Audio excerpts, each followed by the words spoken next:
그래서 이제 오늘 얘기할 렌탈 여친 토론은 뭐냐? 이 렌탈 여친이라는 게 한국에서는 한 번씩 말 나오는 이유가 뭐냐? 이거 왜 보냐? 개 같은 거.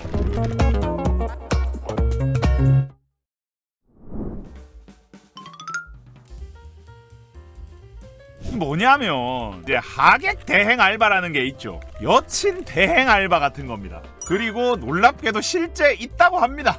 근데 이제 이거에 대한 이제 소재부터 사람들이 거부감이 세요. 그래서 엄청나게 싫어합니다. 이게 이제 2021년 12월에 1천만 부가 나왔습니다. 꽤 됐죠? 찍은 지도 좀 된 작품이야. 이때가 이제 만화로 치면은 약 24억 원에서 25억 원쯤입니다. 그리고 이게 이제 어느 정도냐? 21세기부터의 역대 러브 코미디를 판매량으로 나열하면 최상위권에 있습니다. 1000만 부라는 게 장난은 아니에요. 굉장히 많이 팔린 거예요. 근데 특히나 우리나라에서는 이걸 납득을 못해. 진짜 이게 왜 1000만 부나 팔리냐? 소재가 진짜 엄청나게 거부감이 있습니다. 그리고 남자 주인공이 이제 어찌 보면 성장형 주인공이에요. 그래서 초반부에 굉장히 찌질합니다. 어떻게 보면 주인공이 뭔가 어설프다가 점점 이렇게 완성되어가는 느낌이 아니라 그 어설픔이라는 게 찌질하다라는 느낌이라 불편해요. 조금 거슬린다 정도가 아니라 꽤 이제 불편함을 느낄 정도 같아. 그래서 이것도 좀 싫어해. 그리고 이제 소재가 아무래도 소재다 보니까 여자 주인공에 대한 반감 역시 있습니다. 남자 주인공이 돈으로 여자 주인공을 빌린 다음에 두 사람이 가까워지는 이야기거든요. 기본적인 스토리 라인만 보면. 그러다 보니까 여기에서 엄청나게 거부감이 생기는 거죠. 이 작품 같은 경우에 만화를 안 보고 행적만 보면 이 거부감이 드는 이 세 개 때문에 진짜 거부감이 심하게 될 겁니다. 첫 번째로는 보고 싫어하는 경우. 근데 두 번째로 생각을 하는 거는 안 보고 한 번씩 올라오는 짤이라든지 안 보고 부분을 본 다음 싫어한다. 요런 부류인데 안 보고 싫어하는 사람들이 좀 더 많아 보입니다. 보고 나서 본인의 취향에 안 맞아서 싫어하는 거는 분명히 있을 수 있으나 작품 자체를 안 본 상황에서 리뷰라든지 부분을 보면 더 싫어할 것 같다라는 느낌이 들어. 그래서 또 싫어하는 사람이 굉장히 많지 않냐. 근데 이제 보고 싫어하는 것도 충분히 가능하다라는 겁니다. 다만 얘가 왜 1000만 부가 팔렸냐, 그걸 한번 살펴봅시다.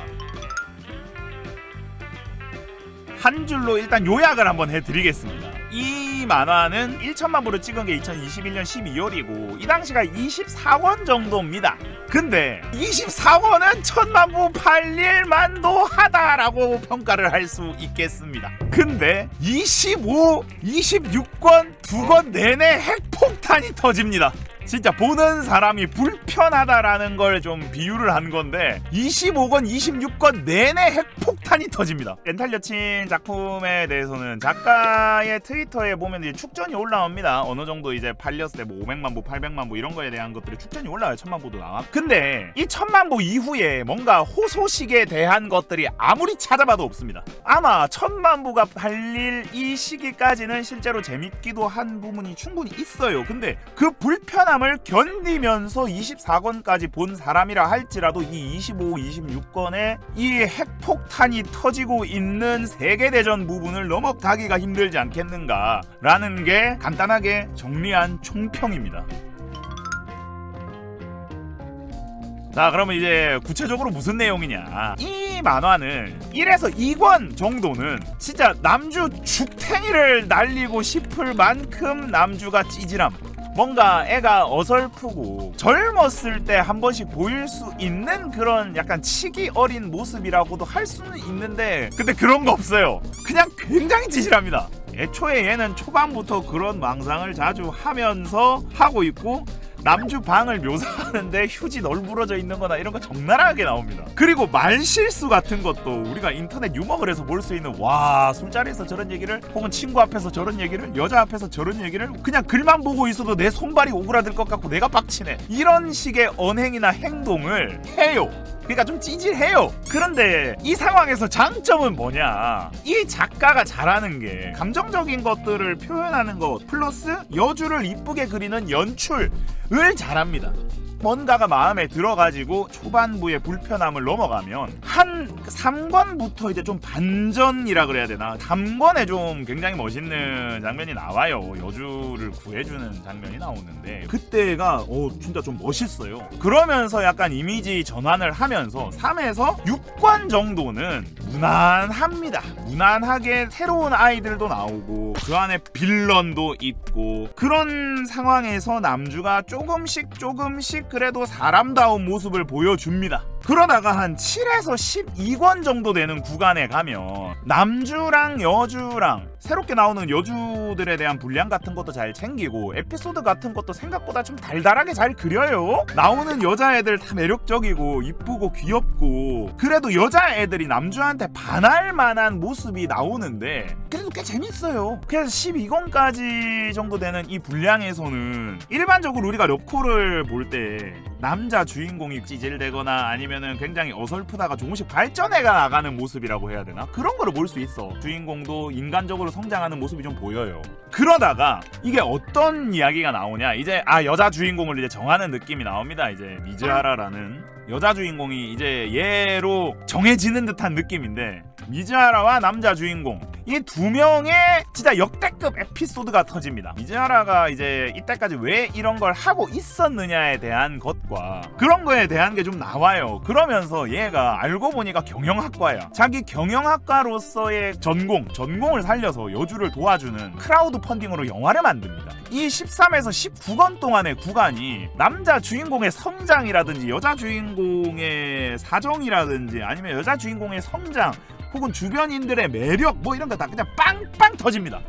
굉장해요. 진짜 재밌어요. 이런 느낌이 듭니다. 내가 이 개같은 구간을 버텨왔던 것은 이번 에피소드를 보기 위함이구나 라는 생각이 들 정도로 재밌습니다. 그 와중에 이제 하나 정리를 해드릴 거는, 이 만화는 지속적으로 주인공의 찌질대는 모습이 보이기 때문에 중간중간에 이렇게 방지턱이 계속 올라옵니다. 계속 올라오는 이 방지턱을 극복을 하고 여기까지 온 사람들이에요. 이걸 보는 사람들은. 근데 그 방지턱을 버티고 왔기 때문에 더욱더 재밌게 느껴지는 거지. 거기에 또 역시나 가까워진 두 사람, 그런 상황에서 이제 추가 에피소드가 나오는데, 여기에서도 뭔가 남자 주인공이 조금 그래도 성장을 한 줄 알았는데, 그래도 아까 얘기했던 얘는 그게 역시나 좀 나오는데, 그 와중에도 두 명이 좀 그래도 가까워지나? 여자 주인공의 속마음 같은 게 좀 드러나나? 남자 주인공은 이걸 어떻게 표현할 것이며 두 사람은 가까워지나? 이런 걸 기대할 수 있게 나오긴 나와요. 물론 좀 답답합니다. 여기까지 왔는데 거기에서 이제 25, 26권이라는 미친 구간이, 여기에서 핵폭탄이 터집니다. 어지간하면 다 떨어져 나갔다고 생각합니다. 와, 두 번 보는데도 미치도록 괴롭더라고. 25권, 26권에서 문제가 되는 게 뭐가 있냐면, 사람들이 얘기하는 망상이 있습니다. 남주가 여주한테 이제 약간 고백을 하려다가 살짝 그냥 삐끄러져가지고 망상을 하는 거야. 아이고 이러는데 작가가 무슨 19금 동인지 그려놓듯이 적나라하게 망상을 그려버립니다. 그러니까 뭔가 웃고 넘어갈 수 없는 수준. 수많은 만화를 보고 어지간하면 계획으로 봐줄 만한 사람들도 와 이건 좀이라고 얘기할 정도로 적나라하게 그려놓습니다. 이게 왜 그러냐, 결국은 한국 정발판에서 이 장면들을 다 잘랐어요. 시꺼멓게 그냥 잘랐어요. 도저히 이거는 어떻게 할 수가 없어서. 그 두 번째, 이 남주가 처음에 렌탈 여친을 하게 된 이유가 뭐냐면, 대학교에 가서 처음으로 사귄 여친이 있고 그 여친이랑 헤어지선데, 그 헤어진 전 여친이 맘이란 앤데, 얘도 나름 히로인 포지션으로 있습니다. 물론 빌런이지만 조연급의 히로인 중 한 명 같은 느낌으로 계속 나오기는 해요. 근데 얘가 옛날에 낙태한 경력이 있는 듯한 묘사를 해버립니다. 아니 직접적으로는 언급 안 했는데 이 만화는 기본적으로 계속 불편한 게 있어. 툭툭 계속 사람을 불편하게 만드는 그게 나와. 그것마저 버티고 본 사람들이 봐도 와 이거 뭘 본 거지?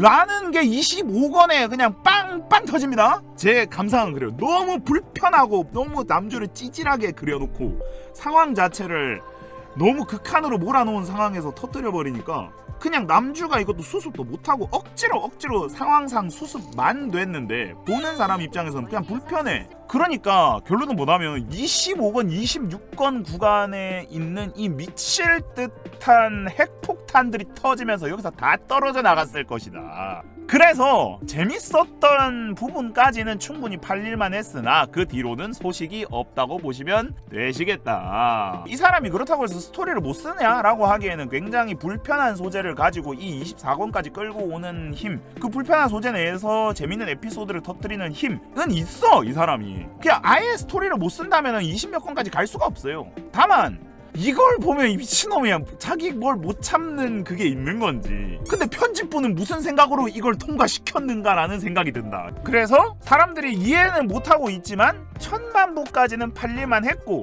그리고 이 뒤로는 모르겠습니다. 감당이 안 됩니다. 그냥 두 번 봤는데 이 두 번 보면서 감당이 안 됩니다. 두 번째 24권까지 보고 나서 와, 내가 또 25권 26권을 봐야 되나라는 생각이 들 정도로 불편하다. 그러니까 뭔지는 모르겠는데 여기부터 꼬라박고 있는 게 아닌가라는 생각이 듭니다. 어떻게 수습을 하더라도 너무 심하게 막아가지고 부활하기가 어렵지 않나라는 생각이 들어요. 나름 1000만 부라면 대중적으로 성공을 했는데 다수가 불편해할 만한 거를 너무 길게 풀어버렸거든. 그래서 지금 욕을 먹고 있는 것이다. 다만 1000만 부 팔릴 때까지는 팔릴만 했다. 그렇게 정리를 하시면 되시겠습니다.